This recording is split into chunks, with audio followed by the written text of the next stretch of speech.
সংরক্ষিত জুলাই সনদের বাইরে সরকার কোনো সিদ্ধান্ত নিলে তা মানবে না বিএনপি, এমনটাই জানালেন বিএনপির স্থায়ী কমিটির সদস্য ডক্টর খন্দকার মোশাররফ হোসেন। তিনি বলেন, যারা নির্বাচনে অংশ নিতে পারছে না তারাই সারা দেশে অরাজকতা করছে। স্থায়ী কমিটির আরেক সদস্য সালাউদ্দিন আহমেদ বলেন, নির্বাচনের দিনেই হতে হবে গণভোট। দুপুরে গুলশানে বিএনপির চেয়ারপারসনের কার্যালয়ে জরুরি সংবাদ সম্মেলনে এসব কথা বলেন তারা। বিস্তারিত মণ্ডল এনামের রিপোর্টে।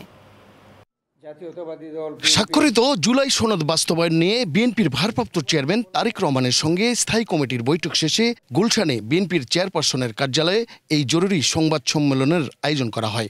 এদেশের মানুষকে অবহিত করার জন্যই আমরা এই প্রেস কনফারেন্স বা সংবাদ সম্মেলনের ব্যবস্থা করেছি। এ সময় ডক্টর খন্দকার মোশাররফ হোসেন বলেন, নির্বাচন ঘিরে ষড়যন্ত্র চলছে, যারা অংশ নিতে পারছে না তারাই বিশৃঙ্খলা করছে।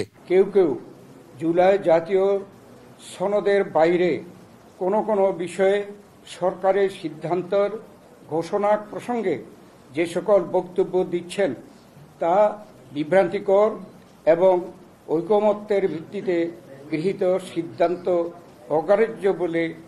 অগ্রাহ্যের শামিল।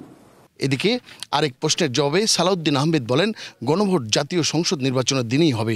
এ বিষয়ে বিএনপির অবস্থান স্পষ্ট।